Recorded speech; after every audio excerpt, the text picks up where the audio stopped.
Buenas tardes con todos. Los saluda Carlos Guamán, socio fundador de DN Consultores. En semanas previas hemos recogido el punto de vista de actores en diversos segmentos del ecosistema digital en el país.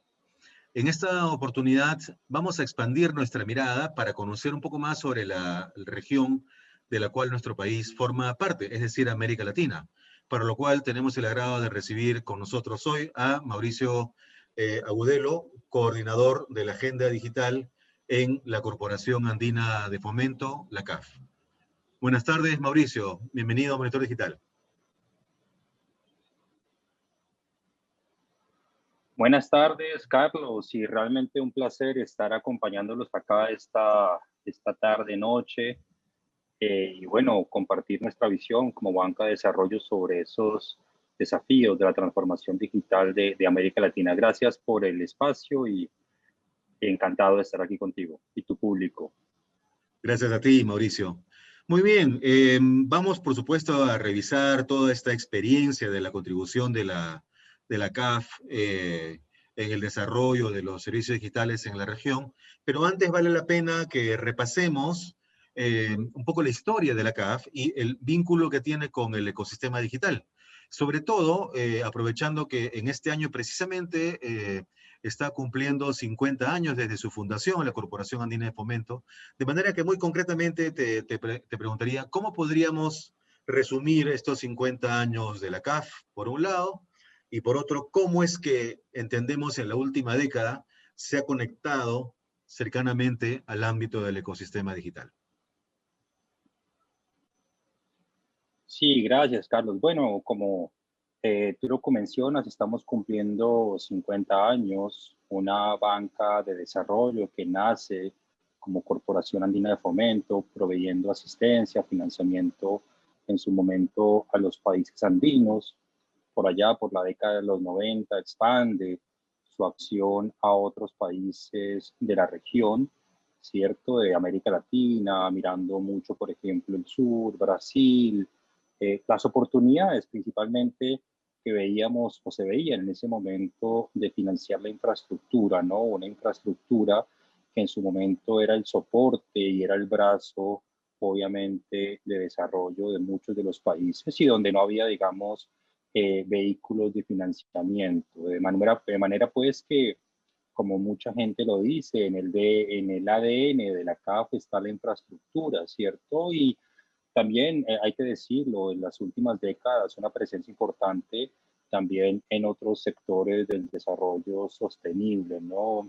Por ejemplo, intervenciones importantes en los sectores de agua, educación, salud, ciudades, además de todo lo que implica el financiamiento y desarrollo de nuestros productos de cartera y financiamiento en materia ya de infraestructura de transporte, movilidad urbana, energía, logística, ¿no? Somos una banca de desarrollo principalmente proveyendo asistencia y financiamiento a nuestros países miembros, 17 de ellos de América Latina, pero también con una mirada hacia Europa e Iberoamérica, ¿no?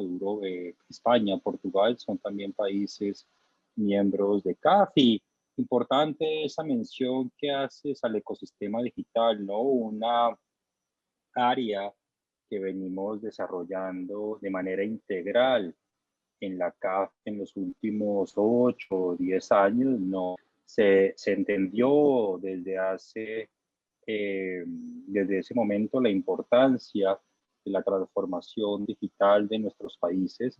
Se veía, por ejemplo, en un estudio, yo creo que pionero, por allá en el 2011, 2012, no hablaba uno mucho de transformación digital. Nosotros, me puedo equivocar, pero fuimos una de las primeras organizaciones multilaterales que publicamos un estudio profundo para 11 países en un principio de América Latina, luego lo hicimos para el grueso de nuestros países miembros y la región en general, que denominamos justamente hacia la transformación digital de América Latina. Y esto, pues obviamente nos permitió entender de manera objetiva, ¿cierto?, cómo está evolucionando el desarrollo digital de la región. Y a partir de ahí, pues obviamente uno se daba cuenta que todavía en materia de conectividad, en materia de desarrollo de las infraestructuras de banda ancha, en materia de capacidad, en materia, por ejemplo, de calidad de estas redes, pues había un desafío y un paso importante todavía que dar, y por eso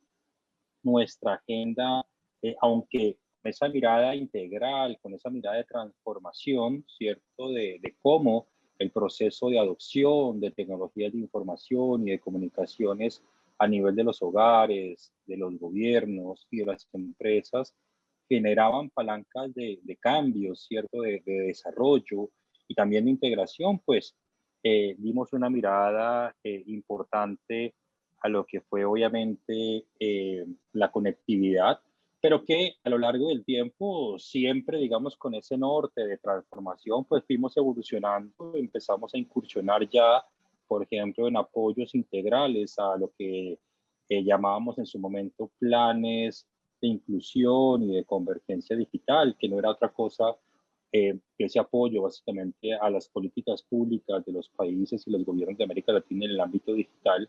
Recientemente estamos, yo diría que hace unos 4 años, trabajando ya en proyectos de transformación digital en materia de sectores productivos, ¿no? Apoyando, por ejemplo, ciertos clústeres de la región, cadenas productivas, en lo que tiene que ver con promover, incentivar la adopción principalmente de lo que se conoce como las industrias 4.0, estas tecnologías de frontera, tecnologías disruptivas que de alguna otra forma están en otras regiones y ya, digamos, en América Latina lo empieza a ver en algunos sectores y en algunas economías, pues transformando la forma en que los procesos de manufactura, de operación, ¿cierto?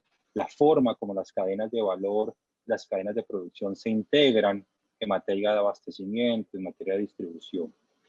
Y Bien. bueno, mencionar también que tenemos un área de recién creación en materia de innovación y de transformación digital del Estado, pues que hace frente a estos desafíos que tienen también los gobiernos en materia de mayor transparencia, en materia de fortalecer la institucionalidad de cara a la provisión pues, de servicios públicos a los ciudadanos y a la sociedad en general, ¿no?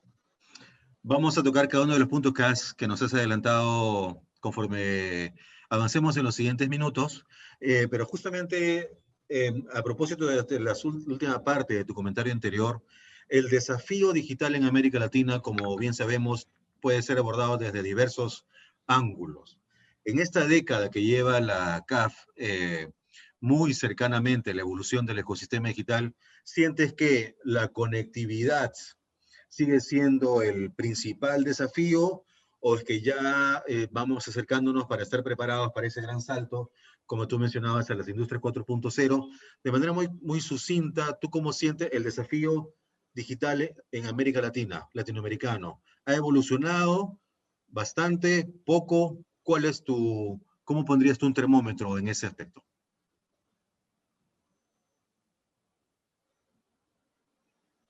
Mira, es una buena pregunta y para responderla nosotros tenemos en CAF lo que denominamos el Observatorio del Ecosistema y de la Economía Digital. Creo que es el primer observatorio en la región, no conozco otro que haga una mirada integral a ese proceso de transformación digital sobre la base de 6 grandes ejes. Uno, tú lo mencionas, las infraestructuras digitales, lo vemos como un habilitador. Otro, las políticas públicas que generan toda una estructura y un andamiaje que incentiva el despegue y el desarrollo de este ecosistema, y también todo lo que tiene que ver con las industrias digitales, el capital humano. Son estos habilitadores y tenemos una mirada también sobre 3 grandes impactos de esos habilitadores: la digitalización de los hogares, ¿cierto? Cómo los hogares cada vez adoptan más tecnologías digitales y soluciones, no solamente para acceder a servicios de video streaming,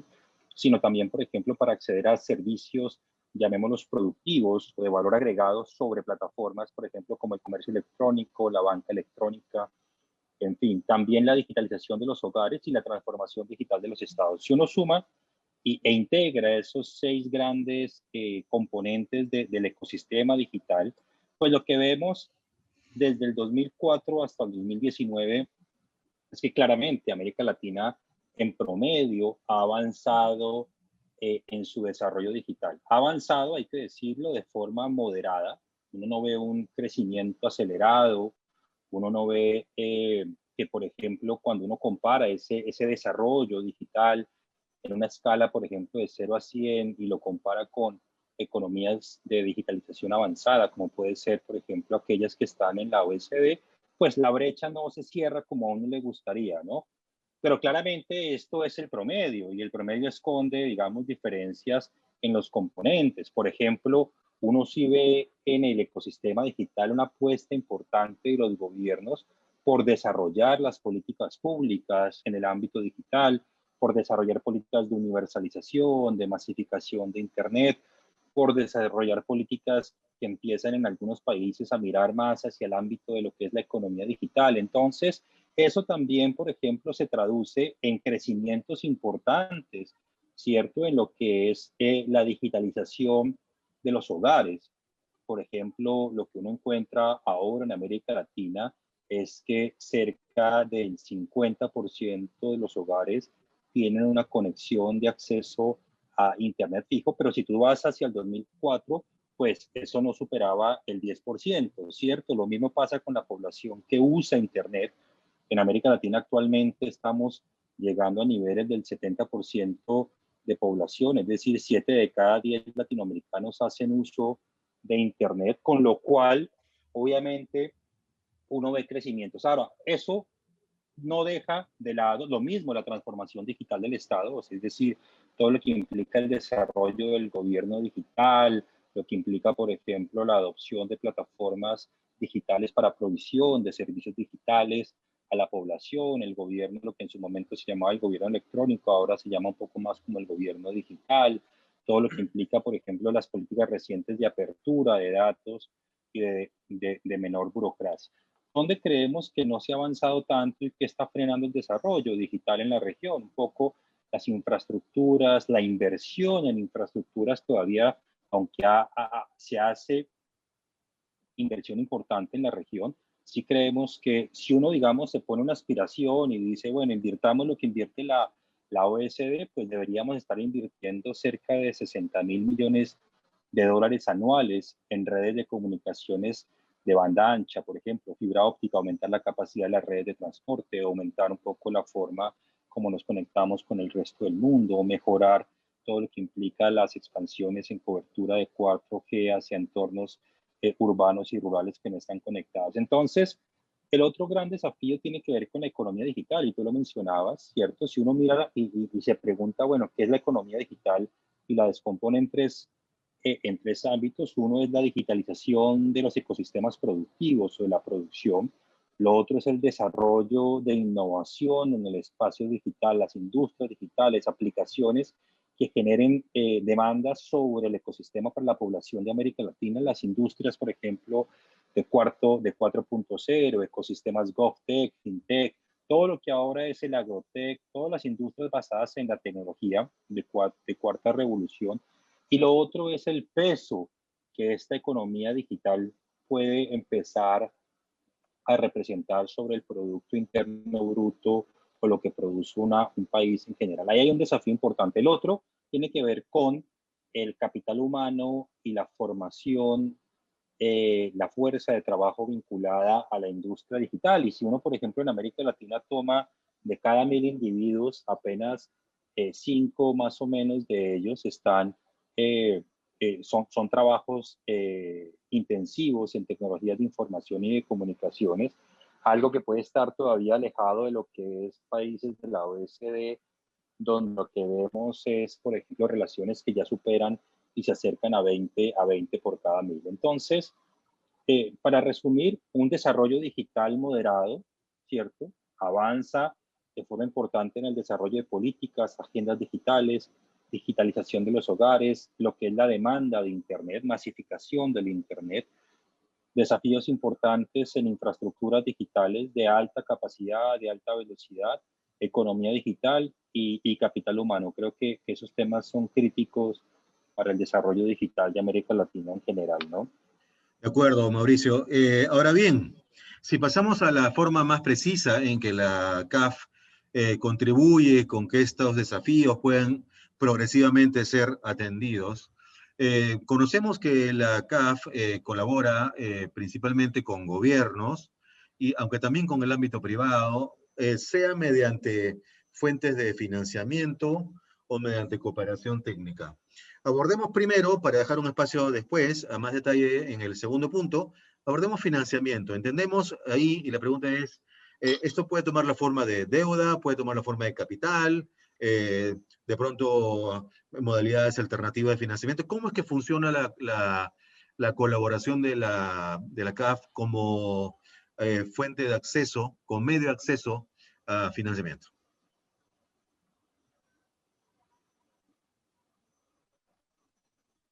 Sí, claro, mira, es una muy buena pregunta. Hay que distinguir un poco el riesgo que toma CAF a nivel, por ejemplo, del sector público, gobiernos nacionales y subnacionales, y lo otro es todo el financiamiento canalizado hacia el sector privado o no soberano. En materia de financiamiento, como tú lo mencionas, pues son productos muy estándar de lo que es la banca de desarrollo, financiamiento que puede tomar, por un lado, tipo de préstamos o deuda, ¿cierto? Y donde dentro de los préstamos pues hay diferentes tipos de productos, y lo otro pues ya son, por ejemplo, inversiones, ¿cierto? De capital, inversiones patrimoniales o equity en empresas, ¿no? Entonces, eso es bien importante porque dependiendo un poco también de las necesidades y de los desafíos que enfrenta América Latina, sobre todo en el escenario actual de la pandemia, pues es importante poder en escenarios de restricción fiscal, en escenarios básicamente donde la restricción presupuestaria afecta el desarrollo de lo que es la universalización de Internet, es un tema crítico, y por eso nosotros como banca de desarrollo estamos siempre en la disposición de poder apoyar a los gobiernos, a los países, a los países miembros del banco en, obviamente, canalizar estos instrumentos de financiamiento en el desarrollo de lo que es la transformación digital de los estados, ¿no? Lo otro que tú me comentas que lo quieres abordar más adelante es la asistencia técnica o la cooperación técnica, ¿no? Sí, si me lo permites, ahí es justamente, ¿no? También esta cooperación técnica toma diversas formas. Una puede ser el desarrollo de estudios de factibilidad, por ejemplo, el análisis de mejores prácticas, la evaluación ex post de las experiencias para evaluar resultados. Si nos cuentas sobre eso, esta cooperación técnica también, de manera bastante concisa, ¿qué formas pueden tomar desde el lado de la CAF? Mira, claro, yo diría que dos formas. Una, tenemos desde hace 8 años una gestión, una generación de conocimiento importante en materia de transformación digital en la región, ¿no? Creo que nos gusta entender dónde podemos proveer valor agregado y conocimiento innovador en el ámbito digital. Hemos desarrollado productos y estudios, ¿cierto?, importantes en diferentes ámbitos, ¿no? Los temas, obviamente, que pueden de alguna u otra forma generar una atracción en materia de desarrollo de políticas públicas en la región, ¿no? Hemos, por ejemplo, estudiado todo lo que implica el desarrollo de una mejor interconexión de Internet en América Latina, todo lo que implica, por ejemplo, la eliminación de barreras al despliegue de banda ancha móvil. Hemos también estudiado todo lo que implicaría, por ejemplo, los habilitadores en la configuración de un mercado regional digital en América Latina. Hemos trabajado también de la mano con otras entidades y organizaciones de la región, por ejemplo, en todo lo que tiene que ver con infraestructuras críticas de Internet, del IPv6. Hemos hecho estudios importantes en ese aspecto. He estudiado también el proceso de economía digital en los bloques de integración. Hemos apoyado agendas de integración en la Comunidad Andina de Naciones, en la Alianza del Pacífico, buscando, por ejemplo, la eliminación de los cargos de roaming internacional. Hemos apoyado agendas de integración en Mesoamérica. En fin, todo lo que implica la generación de conocimiento, estudios que se desarrollan, estudios de frontera que buscan generar palancas de apoyo al diseño de políticas públicas en la región. Y lo otro también tiene que ver con la asistencia técnica puntual, ¿no? A los países y a los gobiernos del ámbito nacional y subnacional. Hay mucho de lo que hacemos, por ejemplo, y te lo comentaba antes, es apoyar el diseño de agendas digitales, ¿cierto? Apoyando, por ejemplo, políticas públicas para la economía digital. ¿Y esto qué puede ser? Por ejemplo, políticas nacionales de espectro, políticas nacionales de ciberseguridad, políticas nacionales de datos abiertos, políticas nacionales de universalización, políticas que obviamente pueden generar un habilitador para el desarrollo digital de nuestros países, ¿no? Y lo otro también tiene que ver con la asistencia técnica al diseño de proyectos de conectividad o proyectos de Internet en la región. Y eso tiene mucho que ver con, por ejemplo, apoyar a los países, a los estados o a las ciudades también, a los municipios, en el desarrollo de estudios de preinversión, ¿no? Planificación de proyectos. Entonces, proveemos y canalizamos recursos para, por ejemplo, estudios de demanda, ¿no? Estudios técnicos, financieros, económicos, básicamente todo lo que es la etapa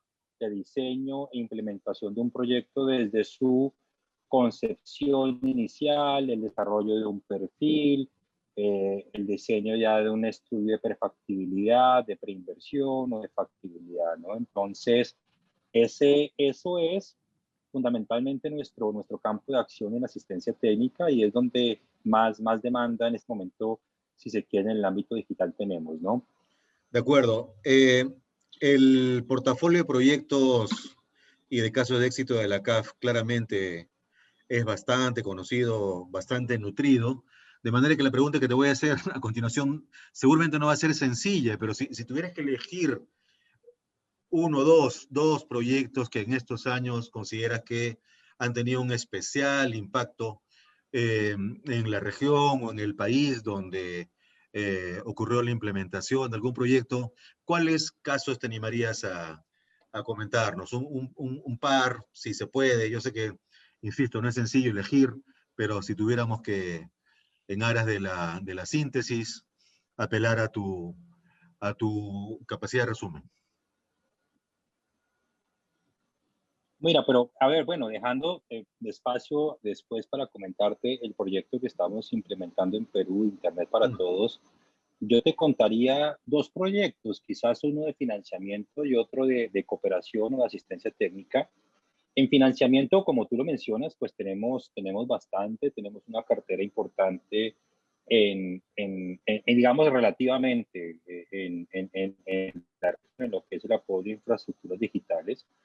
Pero si me das a escoger, quizás comentarte uno que ya estamos implementando a nivel de ciudades inteligentes o ciudades digitales en Salvador de Bahía, en el noreste de Brasil, ¿no? Es un proyecto bien interesante porque más allá de la infraestructura y de la conectividad, es el para qué de esa infraestructura, ¿no? Ahí estamos financiando en una intervención urbana que hace CAF en el marco de su proyecto, de su programa de Ciudades con Futuro.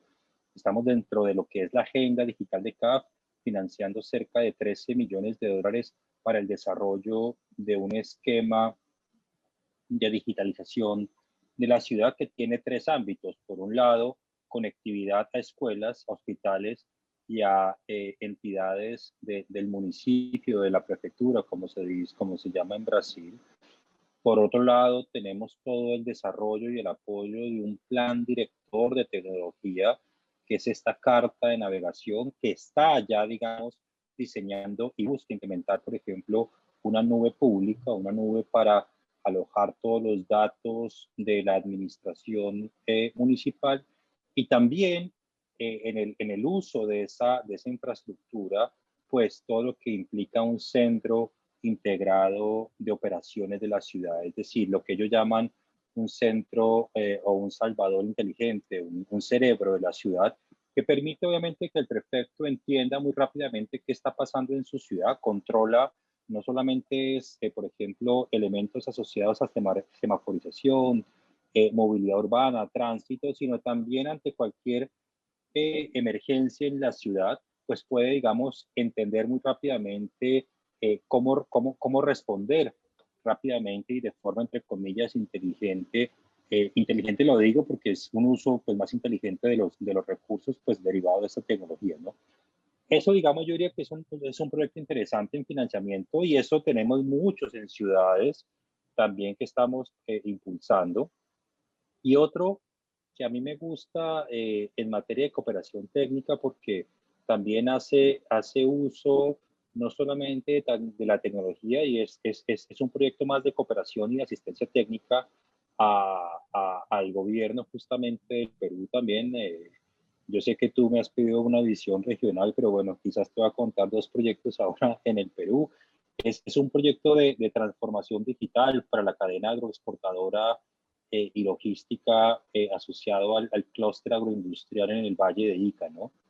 Ahí venimos trabajando de la mano del Ministerio de la Producción y del gobierno regional de Ica, pero también con la industria, cámaras de comercio, sobre todo para entender cómo poder promover modelos de digitalización tanto madura, ¿cierto? E-commerce en cadenas de producción, integración de cadenas sobre plataformas digitales, soluciones en servicios digitales, por ejemplo, en trazabilidad, inocuidad, ventanillas únicas de comercio, mirando toda la cadena, pero también pensando cómo estas tecnologías que hablábamos al principio de cuarta revolución, industria 4.0, pues de alguna u otra forma resuelven los problemas de productividad de esa zona, que cuáles son. Por un lado, hay un grave o mejor, hay un desafío importante en materia del uso del recurso hídrico. Es una región, digamos, donde el desafío, una zona desértica y donde obviamente, por ejemplo, con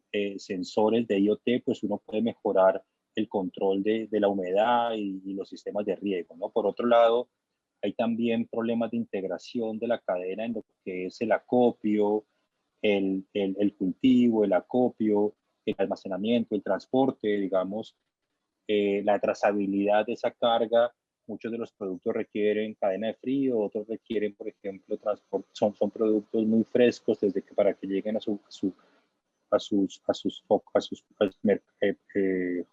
hubs de exportación o de consumo interno, ¿no? Entonces, creo que ese es un proyecto interesante porque no es solamente la tecnología, sino la tecnología enfocada mucho a mejorar el rendimiento de los cultivos y la productividad y sobre todo la visibilidad de la cadena de cara a mejorar competitividad del país, ¿no? Yo quisiera tomar tu último comentario para mencionar la importancia de un enfoque no tecnológico, sino de el impacto en la economía digital o en la ciudadanía digital, por un lado, y por otro, cómo es que estas formas de colaboración de la CAF no se concentran únicamente en los gobiernos nacionales, sino también en los gobiernos locales. Entiendo que en el caso de Salvador es así, y en el caso que mencionas de la región Ica en el Perú también. Y ya que has mencionado un caso de Perú, voy a aprovechar para ya entrar de lleno a lo que adelantaste hace un momento y que de todas maneras vale la pena comentar en esta conversación, es el caso de Internet para Todos. Por haber sido un proyecto iniciado en el Perú con una proyección más allá del país, es un proyecto pues bastante conocido respecto a quienes participan en su accionariado, cómo es que utiliza la herramienta normativa del OIMR, Operador de Infraestructura Móvil Rural, cuál es el objetivo que tiene de contribuir en la reducción de las brechas, cuál es el caso de negocio respecto a la compartición, una forma de compartición de recursos para optimizar el uso, su uso. Varios aspectos son bastante conocidos, pero vale la pena, desde el punto de vista de la CAF, ¿cuál es la expectativa, dado el tiempo que lleva ya Internet para Todos y los resultados a la fecha? ¿Cuál es la expectativa hacia adelante? Y en ese sentido, ¿en qué medida ve factible su replicación más allá de la experiencia en Perú? Sí, qué buena pregunta, porque, a ver, este es un proyecto que nace, si se quiere, de una colaboración público-privada entre diferentes actores que venimos trabajando desde hace años en el desarrollo digital de la región y principalmente enfocados en reducir la brecha digital, ¿no? Por un lado, eh, los estudios que hace cerca de 3, 4 años hicieron, por ejemplo, Telefónica y Facebook, mostraban que en América Latina cerca de 100 millones de personas no estaban cubiertos por tecnología de 4G móvil, ¿no? A partir de ahí, pues, empezamos de alguna u otra forma a pensar cómo puede uno resolver ese problema de conectividad en el mundo rural sin necesidad o sin que necesariamente tuviera uno que acudir a los fondos de universalización de los países, ¿no? Entonces, empezamos a mirar, por un lado, una visión un poco comercial, ¿cierto? Una visión innovadora, tratando de, precisamente con todo el expertise que tenía Telefónica y que tiene Facebook, pues entender cómo hay tecnologías disruptivas, ¿cierto? Tecnologías que desde el mundo, que pueden, digamos, funcionar muy bien para el mundo rural y no tanto para lo urbano. Entonces era como separar un poco ese concepto de que lo rural no funciona en materia de sostenibilidad para Internet y empezar a pensar básicamente en un esquema, como tú lo dices, aprovechando pues esta figura del operador de infraestructura móvil rural en el Perú, pues que pudiéramos con tecnologías, por ejemplo, que compartían el acceso, ¿cierto?, en las redes activas, también, por ejemplo, esquemas de servicio mayorista y despliegues de costo efectivo, ¿cierto? Cómo generar un vehículo que permitiera ofrecer servicios al mundo rural, reduciendo las brechas de equidad, porque aquí finalmente lo que se trataba no es simplemente, como tú lo dices, de llevar la tecnología, sino entender que había una brecha de equidad, una brecha básicamente en el social, en el uso de servicios, digamos, por ejemplo, soportados sobre esas redes. Y por eso estos cuatro actores, Telefónica, Facebook, el Birinvest y nosotros, pues aportamos recursos, conocimiento, experiencia, palancas de políticas públicas a poder, en un principio, de esos 100 millones de latinoamericanos, pues concentrarnos en llevar conectividad de cuarta generación móvil a cerca de 6 millones de personas en el Perú que no contaban con este servicio en cerca de 30.000 localidades, ¿no? Con lo cual, eh, y justo ahora que estamos en un escenario de pandemia, pues las oportunidades se intensifican aún más en materia, por ejemplo, de usar esta conectividad. Estamos ya, por ejemplo, cubriendo cerca de 18.000 colegios en el Perú y hay básicamente una oportunidad importante para trabajar de la mano del gobierno en lo que es el desarrollo de servicios digitales, por ejemplo, en educación virtual, en inclusión financiera, en poder apalancar todas las políticas sanitarias del país, ¿no? Sobre esa conectividad móvil. ¿Y qué viene a futuro? Pues poco la apuesta siempre, como te lo comenté, es llevar este modelo y aspiracionalmente a estas 100 millones de personas, de manera pues que el modelo en Perú, pues hace un año, un poco más de un año, lo lanzamos en mayo del año pasado. Ya tenemos conectividad, se está brindando a través de Internet para Todos conectividad cerca de 1.6 millones en el país y pues esperamos que próximamente podamos eh, cerrar pues con éxito el despliegue de las redes y empezar a pensar en escalarlo hacia otros países de la región, ¿no? Muy bien.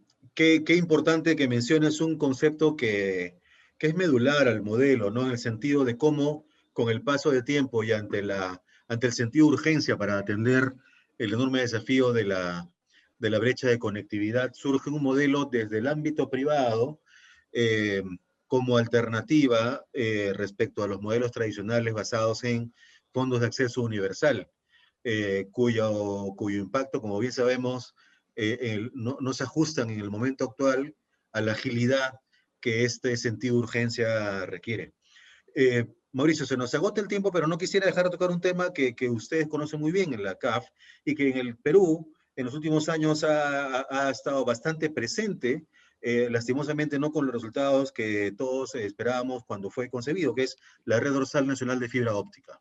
Entonces, como para redondear la conversación, te quisiera plantear cuál es la mirada que tienen ustedes al respecto, sobre todo si consideramos que hace 2 años la CAF publicó un informe dedicado a la evaluación de ciertas experiencias en asociaciones público-privadas en la región, y uno de los casos evaluados fue precisamente el de la Red Dorsal Nacional de Fibra Óptica en Perú, donde llegaron a una conclusión respecto a cuáles fueron aquellos aspectos que, viéndolo en retrospectiva, pueden ayudarnos a entender por qué no ha ofrecido los resultados inicialmente esperados. El tiempo sigue pasando. El Ministerio de Transportes y Comunicaciones en Perú en las últimas semanas ha anunciado que estamos cada vez más cerca de una solución jurídica que tiene sus propias complicaciones, pero más allá de eso, estamos en el 2020. Este modelo fue concebido a inicios de la década. ¿Cómo podrías resumir la mirada que tienes ahora respecto a este proyecto que ha sido pues bastante sonado y que es conocido mucho más allá de las fronteras de Perú?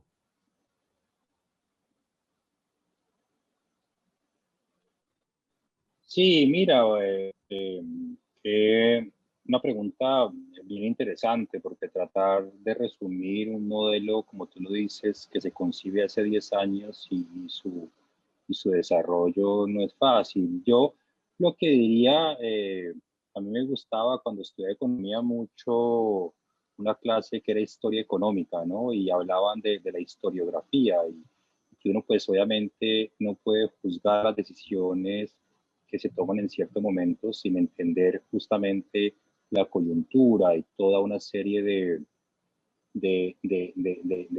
determinantes de las decisiones y el contexto histórico y económico de los países. Y esto lo digo simplemente para rápidamente, creo que en su momento lo que uno veía era un problema importante de competencia, ¿cierto? En el mercado mayorista, no solamente en el Perú, sino en muchas economías de América Latina. Habían, por ejemplo, ciertos problemas de dominancia y de monopolio en lo que era la fibra interurbana y fibra dorsal, ¿no?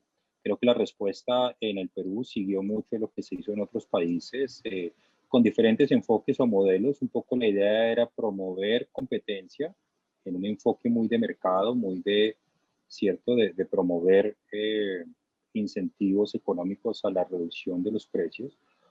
Por otro lado, creo que si uno mira y trata de ver qué pasó con ese objetivo de caída en los precios y de promover competencia, pues puede ser un modelo exitoso si se mira desde ese enfoque, ¿no?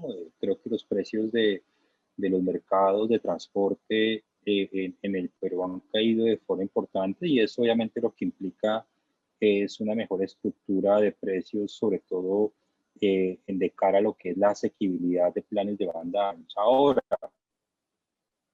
yo creo que recientemente lo que uno ve es sobre todo en el gobierno actual, un trabajo intenso para rehabilitar el modelo de la red de Azteca, ¿no? Creo que recientemente se han anunciado revisiones importantes al contrato, se han propuesto tanto por parte del MTC como del regulador OCIPTEL alternativas, ¿cierto? Y soluciones al modelo. Y creo que lo que hay que pensar, si se quiere, es de una forma integral, ¿no? Un modelo o un esquema de conectividad para el Perú, donde la red dorsal de Azteca sigue siendo importante, sobre todo de cara a las inversiones que se han hecho en materia de las redes de acceso, ¿no? Para estas provincias y regiones del Perú, donde ciertamente todavía, y nosotros, por ejemplo, ahora que recordando el proyecto que te contaba Nica, vemos la importancia estratégica de estos proyectos de la red de acceso y de la red de transporte, ¿cierto? Sobre todo cuando hay ciertas zonas de cultivo y ciertas sectores productivos pues, que requieren conectividad de banda ancha, no solamente para desplegar modelos, digamos, de tradicionales de uso de Internet, sino cuando uno piensa, por ejemplo, como te comentaba hace un momento, en estas tecnologías de frontera, ¿no? Que pueden habilitar mejores entornos de productividad. Entonces, a ver, yo te diría, pues, expectante y celebrar un poco los avances que ha hecho el gobierno en la revisión del contrato. Vamos a ver un poco en estos meses que vienen cómo avanza el proyecto, pero creo que para hacer un poco el resumen, eh, puede generar, digamos, una palanca de conectividad importante si uno lo ve de una forma integral, ¿no? Muy bien, Mauricio, sí, muy claro. Se nos ha agotado el tiempo, Mauricio. Quisiéramos agradecerte por acompañarnos y por compartir toda esta visión que tiene la CAF y que se traduce en las diversas formas de colaboración con los actores en el ecosistema digital de la región. Muchísimas gracias por acompañarnos esta tarde-noche, Mauricio. No, a ti, Carlos, y a tu empresa DN Consultores por invitarme a este interesante espacio y espero que prontamente nos volvamos a ver, ya sea en el Perú de forma física. Muchas gracias, Carlos. Gracias a Saludos a ti. todos.